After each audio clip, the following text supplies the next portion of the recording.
DGPRS here, back at again with a new video on the Weapon of Choice channel. Yes. I know the channel has been dead for a while now. Haven't posted anything since the PlayStation State of Play. So that was, a hot second. But we're back. Season 2 starting off. And I'm kind of doing this kind of differently this time. I have a co-host with me. You've probably seen him on the DJPRS channel a lot, or you've seen him on the Twitch streams. Let's welcome Tempest. How you doing, Tempest? Doing all right. What's good, everybody? For people who don't know, Tempest did officially join Weapon of Choice a few months back, just with him doing his content, me doing my content, and then doing a lot of stuff on the DJPRS Twitch. We haven't really made like an official roster video, especially because we really didn't know what the plan was for like locals or just regional events because everything was still online. But there will be an announcement video sometime soon. You got to figure out how to do that with Kyle because we put a lot of videos on the back burner for the last Twitch stream. So definitely you're gonna be seeing a couple of highlight videos from that. But we're not here to talk about the update video. That's something completely different. What we're here to talk about is a video that's been going around on Twitter, a couple of other websites. Tibbet, do you know exactly what websites were promoting this video or this clip? Well, I know that it made it on Event Hubs. I also know that Button Check featured this video as well. Oh, it's a Button Check. Yeah. It showed up in my state's fighting game scene on our Facebook, so that was pretty cool.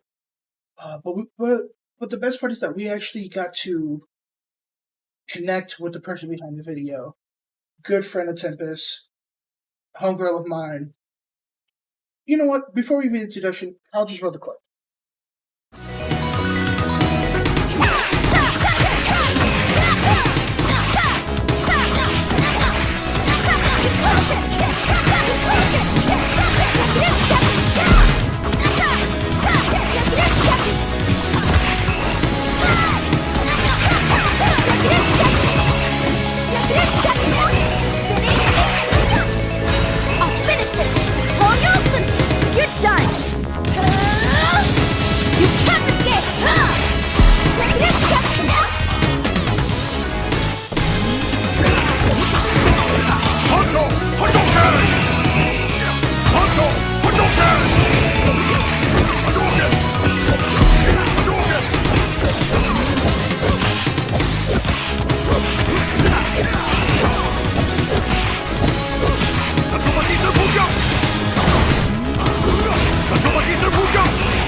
Well, the person behind all of that is none other than the one, the only, Aria Mikado.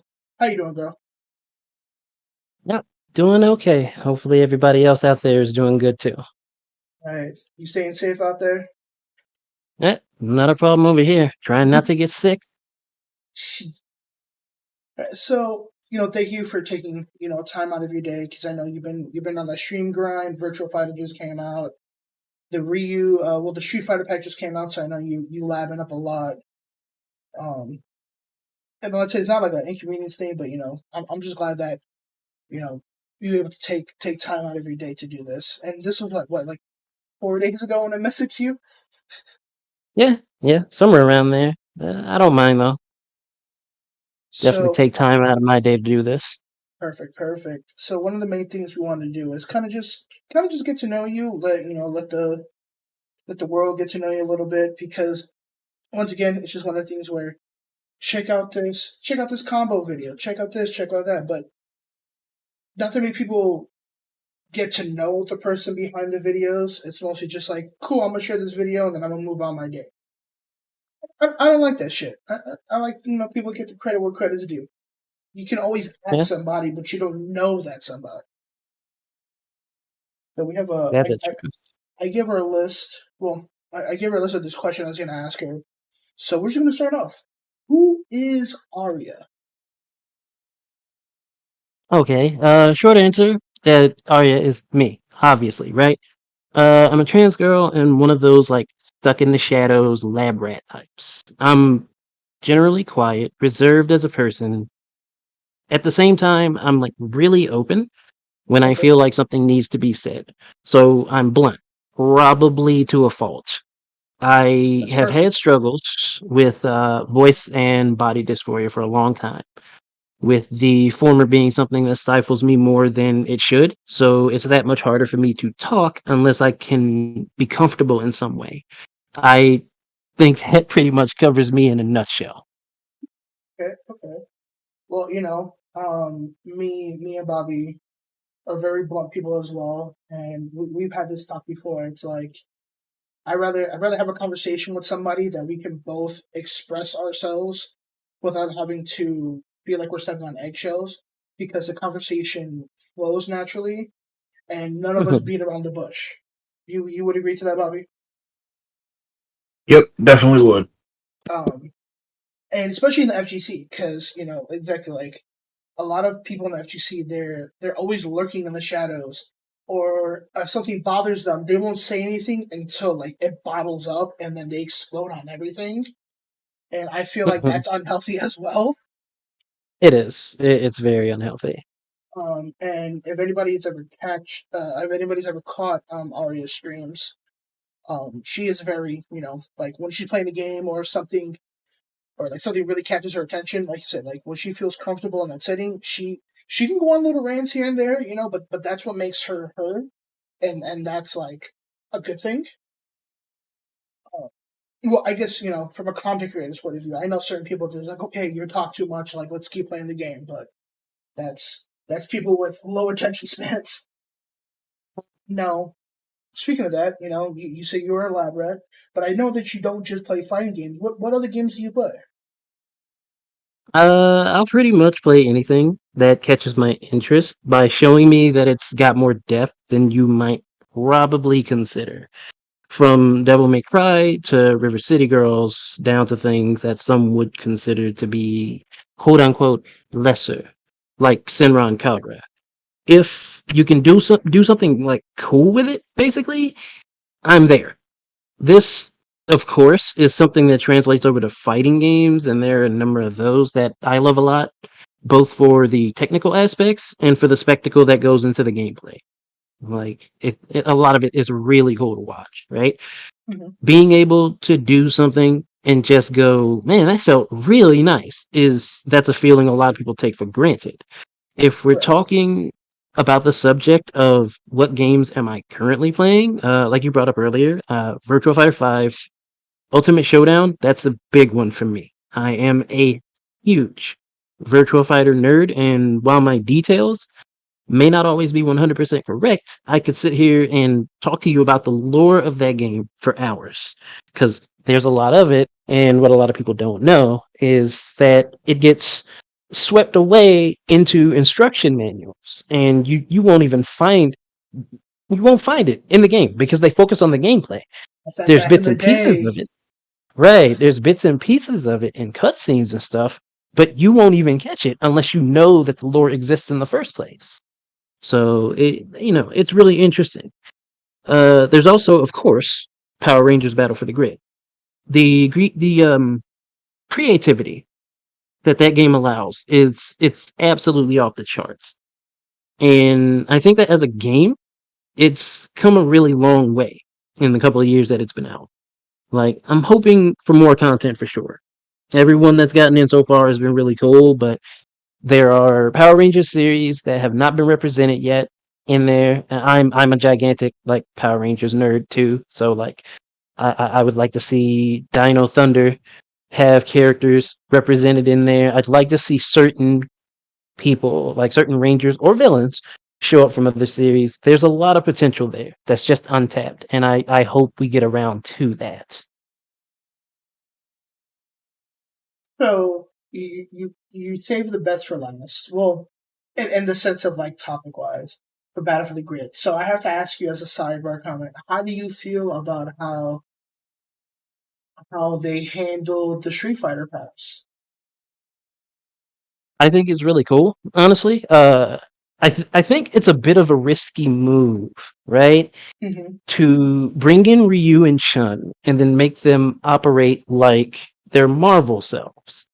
Because, and this is why I say this, for Battle for the Grid, the vast majority of the characters in the cast, they function on what are essentially simplified controls in a lot of ways.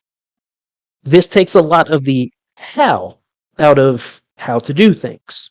And you can focus on the timing, you can focus on the technicality. That's fine. The execution barrier has been lowered. Now we bring in Ryu and Chun, and they function like their Marvel selves.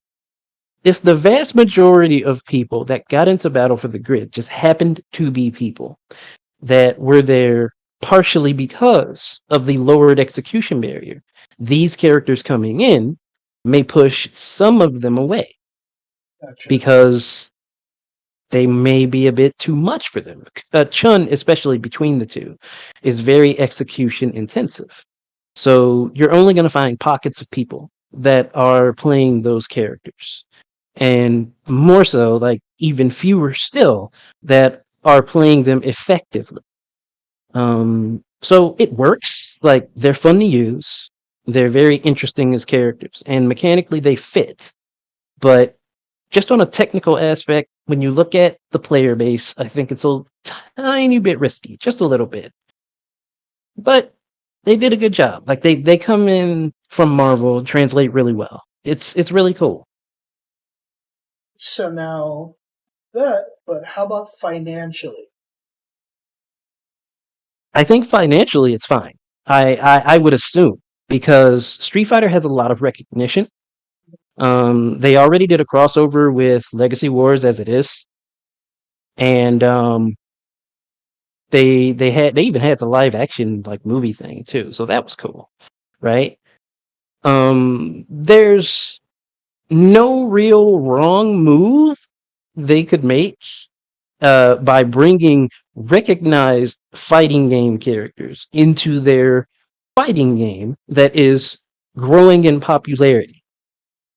Had it been someone like far lesser known, like let's just throw something out into the ether. Had they decided to take a complete curveball approach and say, we're going to bring in a character from Samurai Showdown, I guarantee you, people would not have been anywhere near as receptive Like, unless what they the were just hell? really cool. Exactly. Yeah, is this Mugen at this point? What is this? Right. So I think it's fine. I think it was a good thing. So one of the main things that you brought up in your section about who was Aria was that you are trans, and I know right now, as we're filming this in June, it is Pride Month. So I Yes. wanted to ask you for some people this might be a controversial topic, but like you said, you're an open book. We're an open book. And that's the Yeah. reason why I asked you these questions before we started recording, so you're cool with it. Um, you being open about your gender as a content creator and as somebody in the FGC, how Yes. are you? How do you handle it, or has there been anything in the sense of that's like made you feel different than the others, or has the people around you been more open and loving? I think that by default, being on that spectrum makes you different, right? But at the same time, like people need to understand that you are still a person. You deserve the same respect. You deserve the same approachability and general recognition as a human being, as everyone else, right? I think that being open about your gender or identity as a content creator is important. You want your audience, no matter how large or small, to be able to get to know you on more than just a surface level. More importantly, not everyone can be open about it, and that's something people need to remember. Whether it's due to some sort of mental roadblock or because some kind of personal or family related issue or, why ever else they opt not to say anything, they may find it best to pull back the reins on some things. And, you have to think about it because if people under that sort of weight can find comfort in watching your content because they can appreciate the courage it can take to be open about it, then that's all the more reason to do it. You know? You might think this only applies to specific demographics, but let's touch on something very briefly. Women in gaming. Women in gaming, right? Many of them get very little respect in quite a few circles, regardless of their knowledge or their ability. So some of them choose to do things in a way that lets them be somewhat discreet. And that honestly shouldn't be the case. In the worst case scenario, they simply decide not to be involved at all because they're turned off by all the poor treatment. So it becomes really easy, in turn, to admire the women who have taken such massive strides in succeeding, despite the potential and unnecessary disdain that they might get for doing so. I honestly, I say it all the time. People just need to do and be better. Yeah, man, couldn't say that any better myself. It's just one of those things where like, for people who have been around WC for a while, we're very open, very inclusive, but the community that we're in, it can be a very friendly community, or it can just be a downright like a ninth ring of hell for some people, and it sucks because like at the end of the day, all we want to Hmm. do is just play games and bullshit. That's literally what we want to do. Right. We play video games to escape everything. Like Hmm. that's what we do. And if we can't escape our outside world with this like with our digital selves, like you you tend to lose it. Yeah. And like I know I'm nervous was asking female their age, but like how old are you? Ah, that is something I don't get asked much, but I don't mind throwing it out there. 36. All right, cool. So you've I like to say you have a lot more. You leveled up in the world in the way of how you have seen things progress. Correct. Yes. Now in 2021, during the peak age of technology and social media and entertainment, can you say that you are a lot more comfortable now than you were back when you started, Sure. or Like, or or is it like Peter Potter sometimes? Like, in a lot of ways, I'm more comfortable, right? In a lot of ways, because things have changed in regards to the way media has accepted and or portrayed things for mhm, people on various sections of the spectrum, so to speak. Um, because I mean, let's be honest, the vast majority of media portrayals for LGBTQ plus people, it's usually like negative, a punchline approach, and that's not right at all. Because again, we're human beings. We just want to exist, just like everybody else.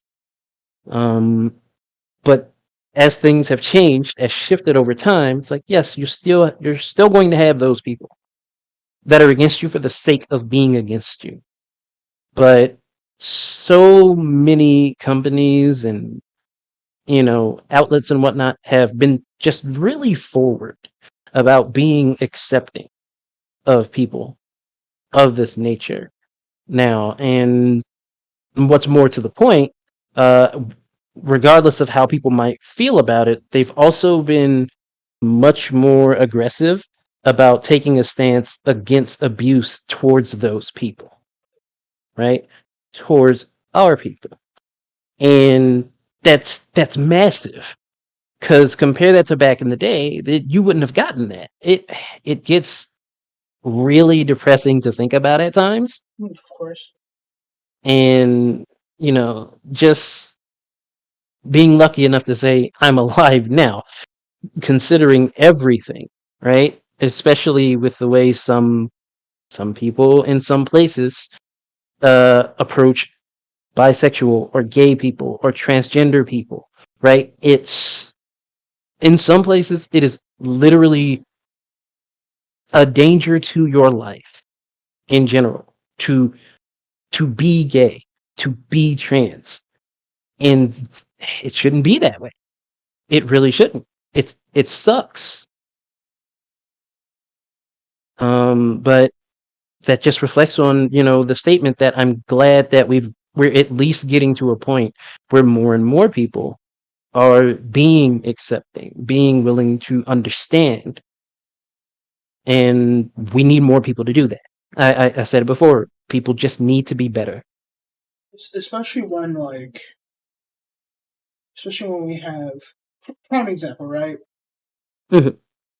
Let's say your videos were shown about 5-6 years ago, right? Let's just throw a number out there. Mhm. The earliest of the 2010s. Right. People are like, oh my god, this video's so good, this video's so good.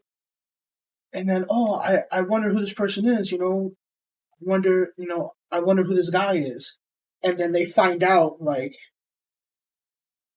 it's a female, and they're like, oh wow, like a girl did this, and then that added onto it. It's like, oh, it's a trans female, and then they're like, you know what, this game is trash now. Like, it's so weird, like,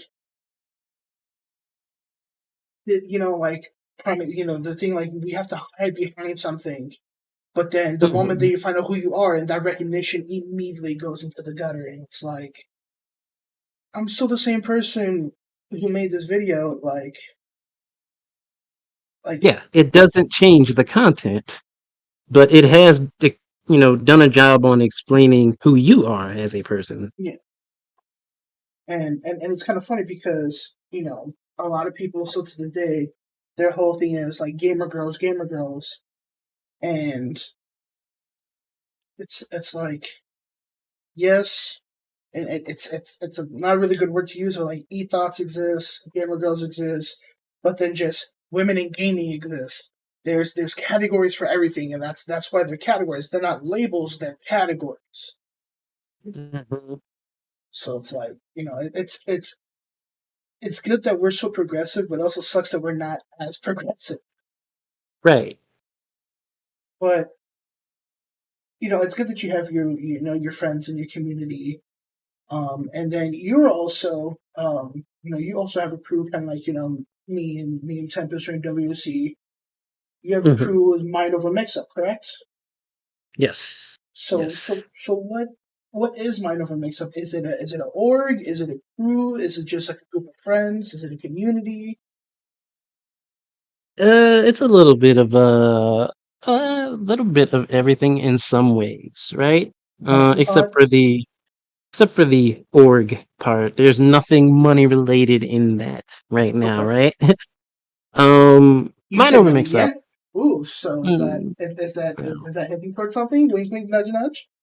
nah, I wouldn't say it's hinting. It's more Oh, of a matter of I'm the type of person who doesn't leave things on the table in the sense of like this is going to be this.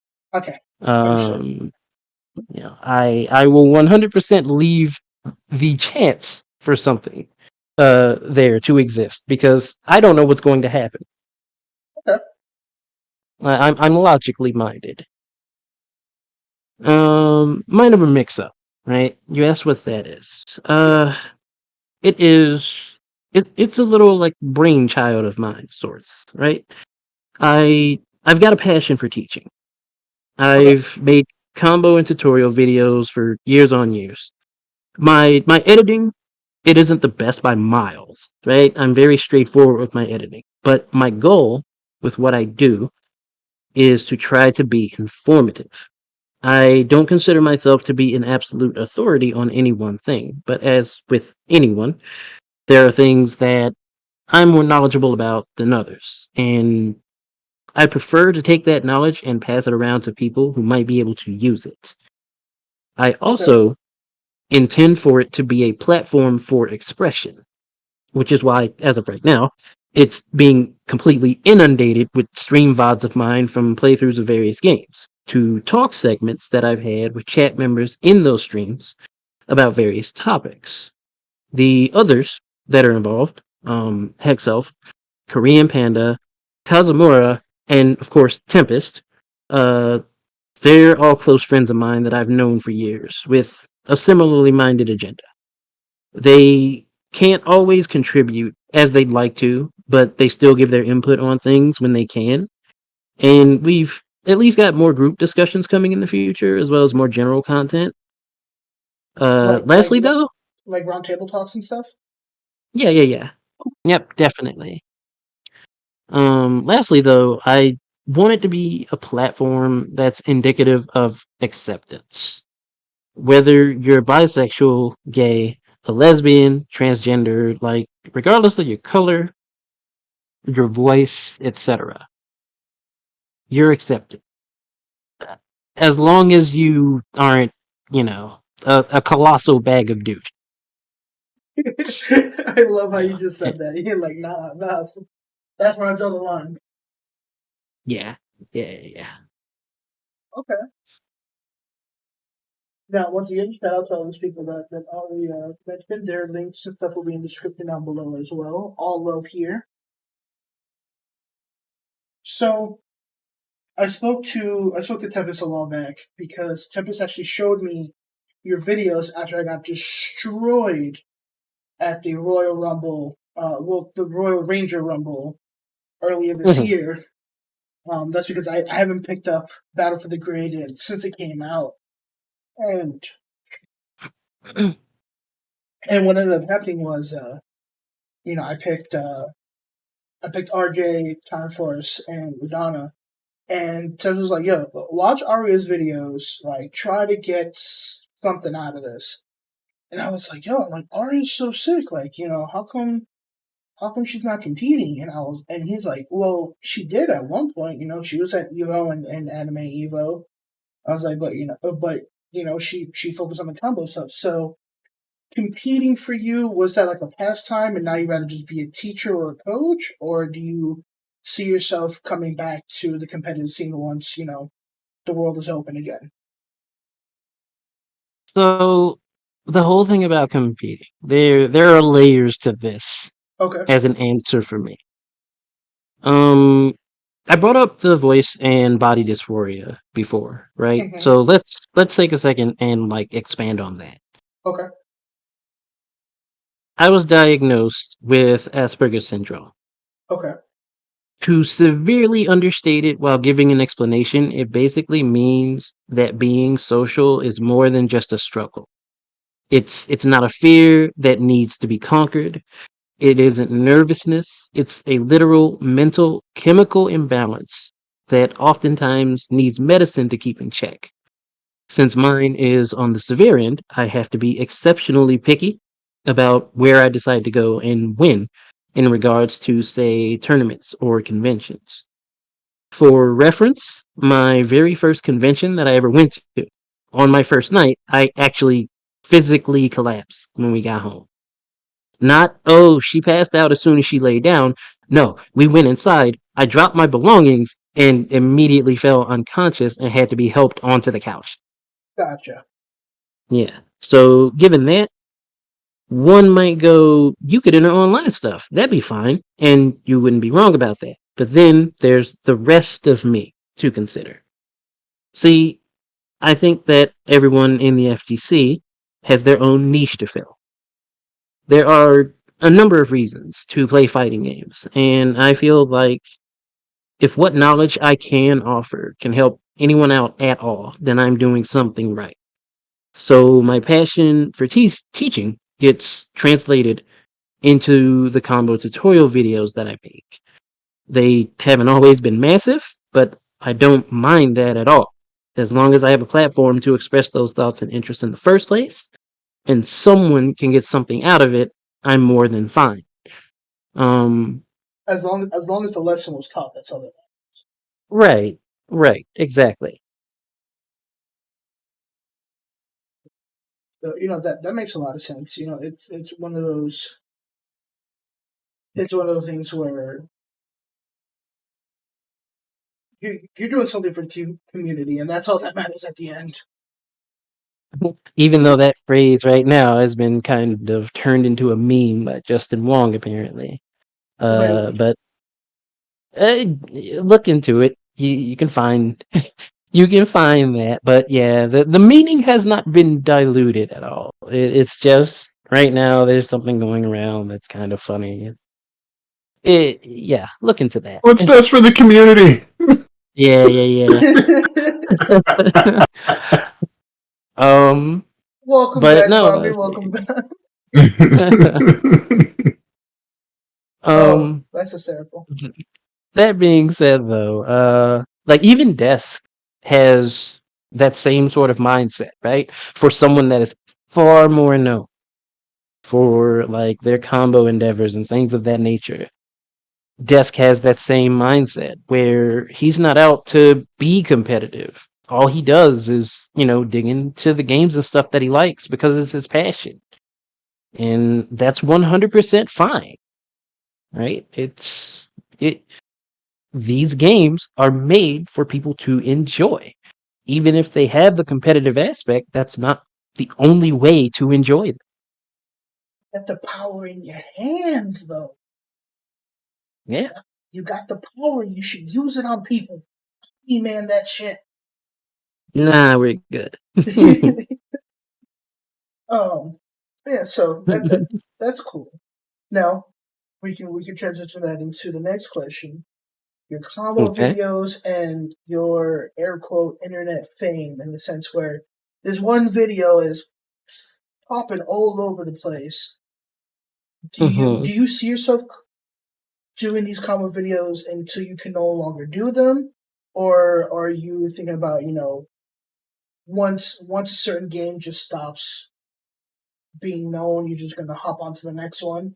Because like Strive's coming out, stuff like that. Like, are you just gonna hop onto the next game, or are you gonna like keep going back and just doing other stuff?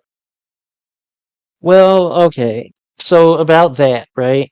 I have thoughts about the air quotes internet fame Mhm. part of that question, but we'll get to that in a second. Okay. Um, about the games that I played, when and whatnot. I still to this day go back and play older titles, Vampire Savior, some of the older Virtua Fighter games and stuff, just because Street Fighter Alpha 3, things like that.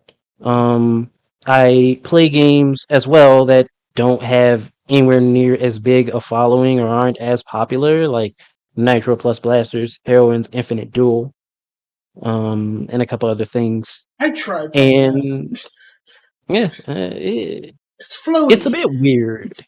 It is, but I mean, it's very cool when you can get the hang of it. Yeah. Um, I have done combo videos and stuff for that. Um, the Koihime Embu games, which I absolutely adore. Um, I will I'll play anything that interests me. I said that earlier, right? And it Yeah. doesn't matter how old the game is or whatever else. There could be a new game out that comes out, and I will 100% play that game until I feel like there's something I just want to do elsewhere, and then that's where I'm at until I do that thing. And I might come back to that new game after the fact. Um, if a new game has something going on that interests me to a great deal, however, that's just where I'll be, period. And it will take a very long time for me to get off of it. I'm not so much focused on the flow of where something goes popularity wise. I'm focused on what I want to do with the game I'm playing. I think that's the important thing to discern here. And people should just play what they want to play. I think that's super important because even when it comes down to the concept of whether or not a game has a scene or whether or not a game is, popular enough, viable enough to run tournaments and things like that. If you can get people to play, you in turn can also get people interested in that game. And even if it takes time, you can make things grow. You have to put in that effort and make that approach, though. So that in turn, let's see, that finishes that pretty much. Like I said, I had thoughts on the whole internet fame thing, right? Uh, I'm in what I do to teach people and to show things that I think are cool to other people. If something that I do actually takes off, that's usually a massive shock to me because there are loads of people that I think do things better than I do them. But as with anything, it's subjective, which means that if people get something out of it and they like it a lot, I can't fight that. The most important thing is to stay grounded because even if you get to be popular or quote unquote internet famous or whatever, the nature of the medium pretty much dictates that it could disappear just as quickly. So you shouldn't get attached. If you're on the other side looking in, you should also consider to temper your expectations. Many of those people that you look up to may not be as cool as you like to assume based on one thing they did or do consistently that you appreciate. All it takes is one bad day, and the perception of that person can shift massively for the worst. That is true. Because I'm looking right now at that video. You're rocking at 1.1K retweets, 3.2K likes, with over 50.6K views in less than a week. Ain't that sushi? Yeah, it is easily the biggest thing I've uploaded, and I did not expect it to explode that much. But I'm glad people like it. Be almost as good as what is it? Marvel's Capcom 2. I'm gonna teach you how to do a mother effing infinite. Let's get that big as that one. Let's do it, guys. But like you said, you gotta stay grounded. You gotta stay humble because that one slip up and that's it. They're like Aria, who? Yeah. So now, what are your future plans as a content? And we'll juggle these two questions together. So they say you have a group of people doing the mind over mix up. We talked about doing some roundtable discussions, a little bit more, Mhm. a little bit more involvement. But future plans as a content creator with just your streaming in general, as well as doing YouTube and mind over mix up. Okay. Well, right now, future plans are pretty much being dictated by current events in life. Okay. Depending on how these next few months go, there might be shifts. Plans subject to change. Okay. Change, as the saying Sure. goes. Uh, what I'd like to do is take some time to do more combo tutorial videos from some games I've taken a shine to. I'm also looking forward to Guilty Gear Strive, of course. I'll be grabbing up the Ninja Gaiden Master Collection, and I'll be streaming that. So that's in my direct plans too. I want to try to catch up with the others in Mind Over Mix Up so we can do some co-op play for the channel, along with our discussions as well. So there are plans, but we'll need to see where things go with that. Write this I down, would Bobby. 100% like for Mind Over Mix Up to expand. Okay. For the team to grow and for us to bring in others that share the same agenda and the same want for expression and acceptance. The thing is, I think those who would be interested would be a bit hard to find. We're small, and in the grand scheme of things, we're doing very little right now. Due to varying circumstances across the team, I've been doing what I can to move things along a little bit at a time, which obviously I don't fault them for in the least. If anything, I'm happy they're willing to be part of it at all. It would be nice, though, to be able to get someone on board who would be willing more often to do co-op things, help with piecing together projects, things of that nature. Now, here's where the monkey wrench comes in. Okay. I have to feel like you're cool and we could work together. While I think having the drive to do it is important, I recognize that everyone has to move at their own pace. So I don't pressure people, but if someone bothers to ask to be on board, I would want them to be absolutely sure. Now, That makes perfect sense, because if you don't vibe, then the whole thing is SOL.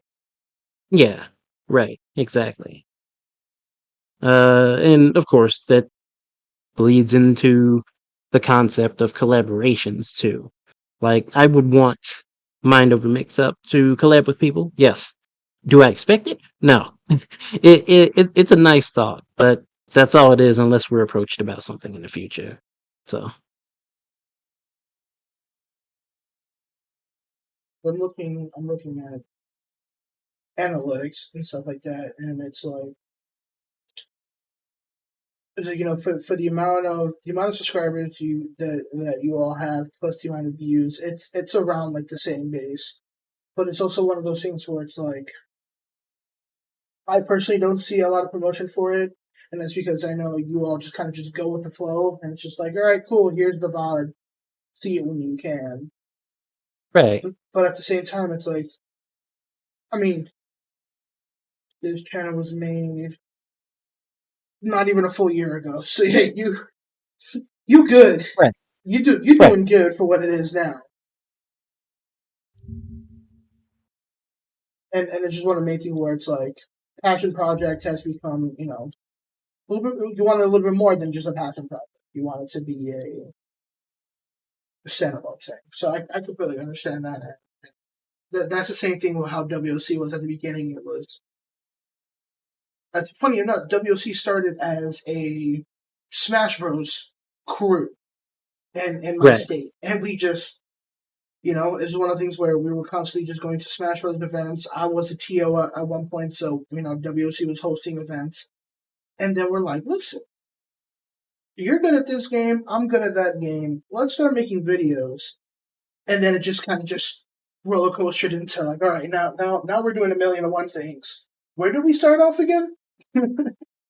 Mhm. So, I was following up with that.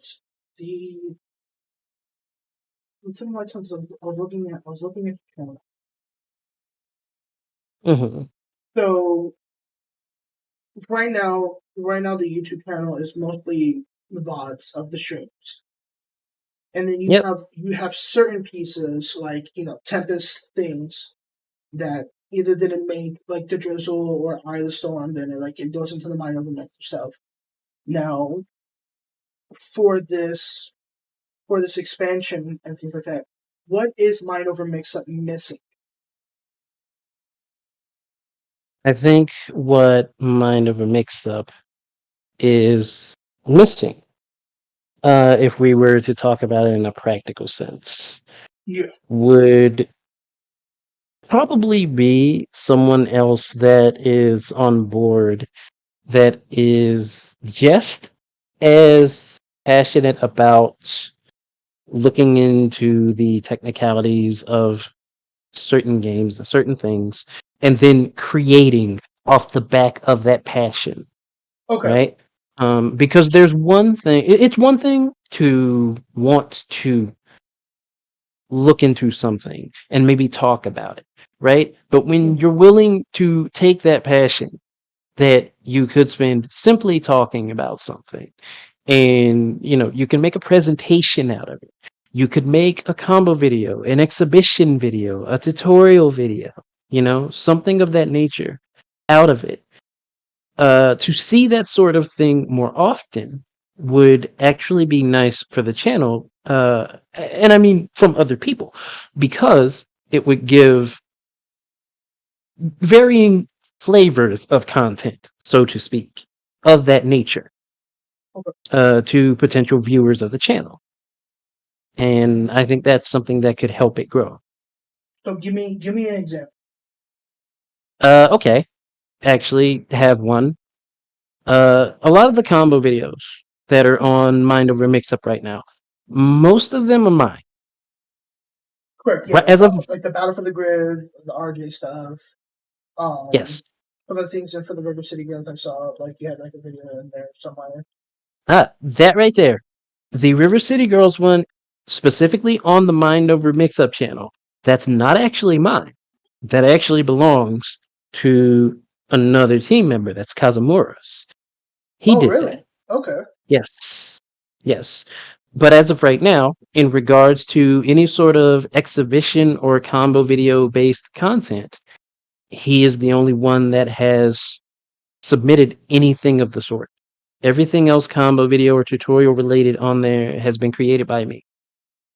And I do think that more of us that have that kind of passion could do to express it in that nature. Because I know it's there. We've had loads of conversations that have gone for hours at a time, back and forth discussions, and even arguments at times, depending on the subject. It's there. It, it depends on what you do with that passion. And I think that could be something to be done. A lot of it is like, yeah, let's do it. And then it's like, all right, but when are we actually going to do it, though? Okay. Yeah, because I'm looking, so you have like, oh, okay, so if anybody that goes into the Mind Over Mix Up channel, every person in the crew has a chibi character next to the Mind Over Mix Up logo.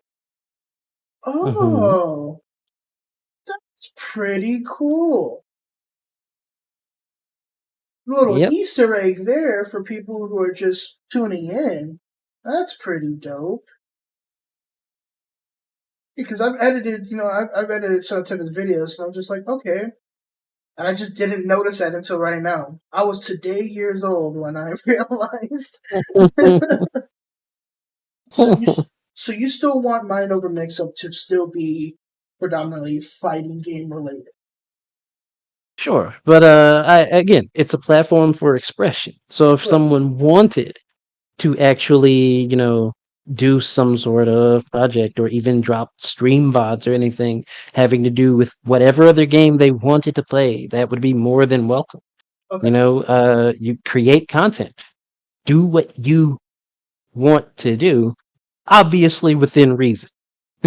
Right? You don't go wild with it. Don't go like out of left field and try to get the channel banned or deleted. Well, Right? Like you're the main owner we're of that channel, correct? yes, So all videos have to be cleared by you before it even uploads.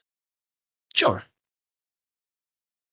But for people that are on the team, I would 100% trust in them with, channel information and let them upload at their leisure That's a lot if of they trust, decided bro. to do so.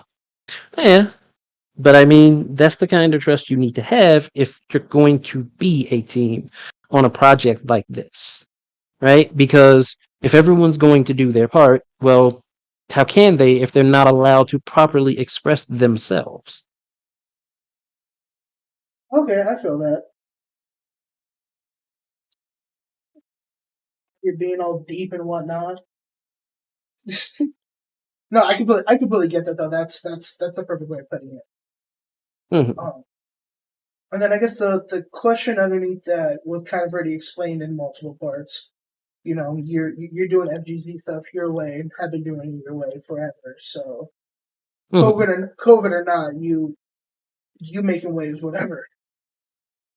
And then these last two questions were actually Tempest related questions. So Tempest, would you like to take over these? Uh,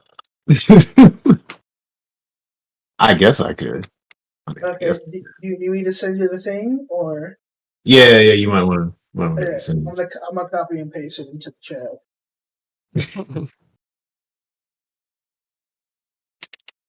Oh yeah, that's right. That's right. It was more along those lines. All right, so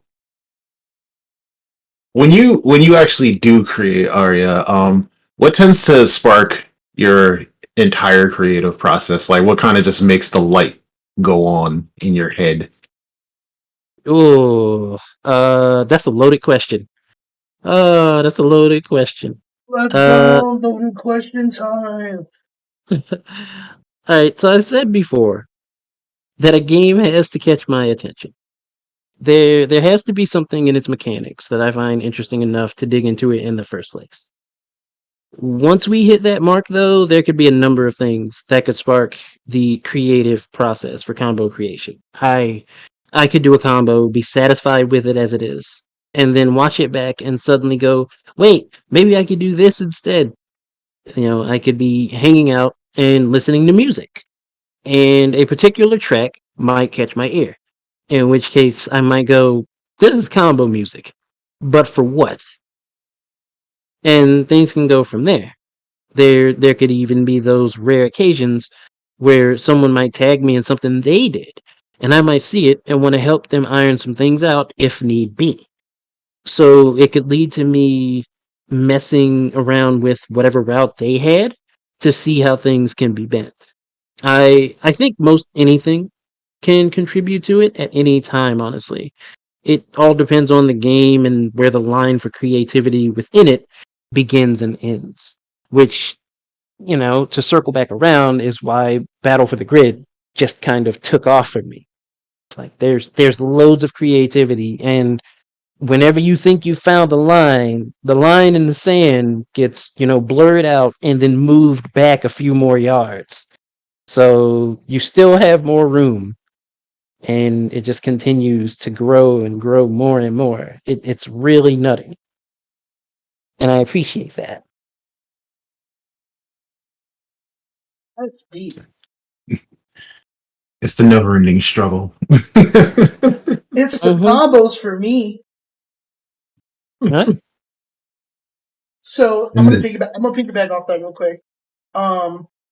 So for your infamous show you video, did you hop into any of like the open lobbies like day one, or did you look at one of the combo videos that were posted by Battle for the Grid and was like, you can fix that? No. Um, No. at the absolute most, I saw the Ryu trailer. That was really it, and I'm like, I already understood some things from just the trailer. And then it Okay, was like, okay. I just kind of want to mess with this when he comes out, of course. Um, and then after that, I've even said this to a couple other people that I've talked to, right? I have a pretty decent understanding of how certain things within Battle for the Grid's system works.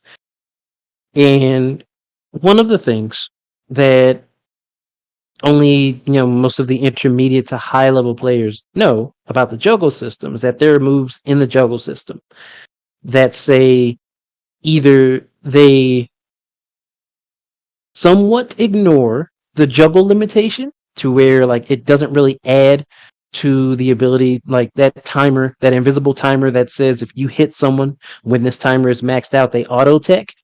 They either somewhat ignore it or they ignore it completely, which basically means you can hit these moves either a lot more times than you probably should be able to, or you can hit them an infinite amount of times as long as the situation presents itself. And the That's nice. ironic thing about Ryu is I actually got the idea for all the Shoryukens from playing RJ, because Oh, RJ that's my boy. has the ignition knuckle, Yep. and that move is actively ridiculous. When he's charging, it gives him projectile invulnerability, When he does it and it's fully charged, it has projectile invulnerability when you do it.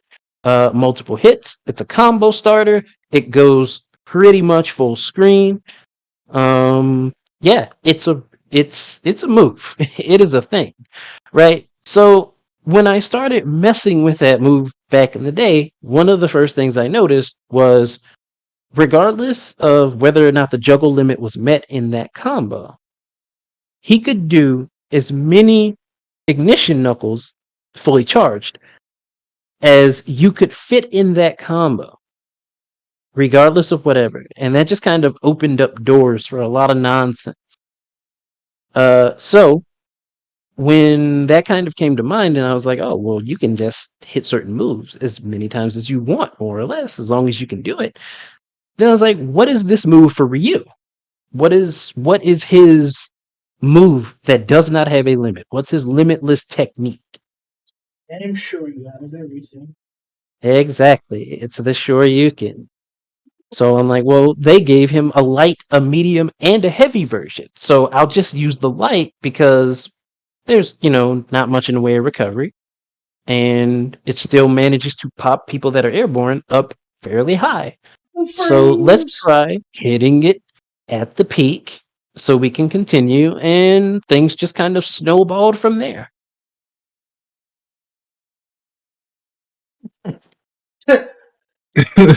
That is ridiculous. And just to piggyback off of that, not that I don't know the answer to this question because, well, I've known you for like ever at this point. But With the fans. but the other people will probably want to know this. How many hours or days or weeks in some cases does it take until you're satisfied with, a combo or a route or something along those lines? See, that's a funny question to answer, right? Because it does depend on the combo. Like, sometimes it takes minutes because I already have an idea of what I want to do. It's just a matter of doing it. Other times, I can definitely get caught up in the process and I'll get stuck in a loop of, that was cool, but can I do this? And before I know it, I've gone from eating breakfast to being called away for dinner, and I'm looking out my window confused. So, that's always a problem. I think of Incredible it. Jumanji. What year is it? Right, right. So I think of it like using a tool. The way you use the tool is just as important as the tool itself. Look at everything you can do from every angle you can think of, then go forward from there. Madam Philosopher, I'm gonna need you to dumb it down for me and the other kids at home that are watching. That was too deep. That was too deep. That was an open home is where you make it type situation. Yeah, yeah, Damn. yeah, yeah. All right. Well, that was this was a very fun and interesting conversation. And I'm sad to say that time is coming up. So I want to leave the last few minutes. The floor is yours. You have the mic. Is there anything that you want to say? Anything you want the people to know at home that we didn't tackle or discuss? The floor is yours, girl. Well, let's see. You did kind of graze over the prospect about the FGC during COVID, Mm-hmm. correct? Correct. I do have, a few things, a few Okay. thoughts about that, like, since that got brought up. Yeah. The FGC during COVID, it's an interesting and depressing landscape. We have seen tournaments crumple and fold altogether due Mm-hmm. to necessary stoppage caused by COVID. We've seen company projects get delayed or even canceled because they can't upkeep production the way they prefer. We've also seen companies adjust to the circumstances, to shift tournaments to online procedures, to move and organize company workflow so they could keep up the grind while impacting their employees as little as possible. Just like with most anything else, with enough patience and perseverance, and of course, given that people are smart about all this, we'll get back to what we can consider normal soon, hopefully. And we can put a lot of this behind us. Until then, I think that companies that are still going strong, still keeping things moving with tournaments, either in limited physical capacities or online, still giving the FGC more content and so on, I think they deserve all the credit in the world because it cannot be easy working in these conditions. And that's not just for fighting games. That goes for like some of everything. There's a lot going on in the gaming landscape right now, and it's crazy that it's still going on despite this. So, like, everybody keep up the good work. All right. Well, ladies and gentlemen, that was amazingly heartfelt and good way to end this podcast / interview. Everybody, please give Aria all the love. Give Mind Over Mix Up all the love and support. Go follow her. You want to plug in your socials real quick, or do you want me to just tell them all that's in the description down below? I mean, we can do both. It doesn't matter to me. So go ahead. Yeah. You can follow me on Twitter at Aria Mikado. I stream on Twitch. Twitch name also Aria Mikado. There's the Mind Over Mix Up channel, of course. The link to that will be in the description. Combo videos, tutorials, stream VODs, and talk segments from those streams as well, where I talk with the chat and everything about various topics. Try to keep a very chill, welcoming environment there. So if you're interested, check it out. That's my little cubby hole. That's everybody's safe there. That's a safe haven right there, everybody. Yep. Also, don't forget to like and subscribe if you enjoyed this podcast. I'm as well looking into the process of trying to get this up on Spotify without having any legal issues, because with like background music and just kind of ambiance, it's a pain in the ass. But what we're also doing is me and Tempest have teamed up together to do an online tournament called Only Hands. It is one of many. We are tackling Battle for the Grid and Guilty Gear, as well as there's going to be a secret showcase. So definitely, if you want to enter that, it's welcome and open to anybody in the scene. You know, if you just picked up the game 2 minutes ago and you say, you know what, I want to fight some people in the tournament, by all means do that. Link is in the description down below as well. I'm DJ PRS, that's Tempest, and that's Aria, and we'll catch you guys in the next video. Deuces. Later. Hey! You already know, man. Thanks for watching. If you like that shit, you fucked with that shit, like, comment, subscribe, hit the bell. We motherfucking lit. If you like the music you heard in the intro and the outros, that's me. Links to my Spotify will be in the description along with everything else. Yeah. Oh yeah, oh boy, this shit banging. Oh my god, I can't believe you said those things about me, yeah. Those things about me, yeah.